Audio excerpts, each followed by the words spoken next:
ինչու չեք դիմում օրենքին, ինչու չեք դիմում Եվրամիությանը, ինչու եք թույլ տալիս, որ Եվրամիության հետ խոսի Ալիևը, եւ դուք ձեր լռությամբ օժանդակում եք նրան, խրախուսում եք նրա լկտի ստերը, չեք հակադրվում, չեք ասում, որ սա մարդակեր է, որ սա ցեղասպան է, չեք անում, եւ դուք նրան իրավունք եք տալի խոսելու, որովհետեւ օրինակ ինչ որ Հունգարիա կարողանում է տարիներով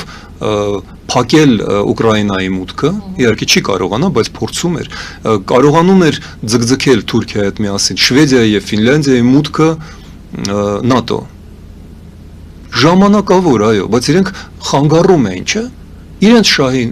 համար, թեև ոչ մի վտանգ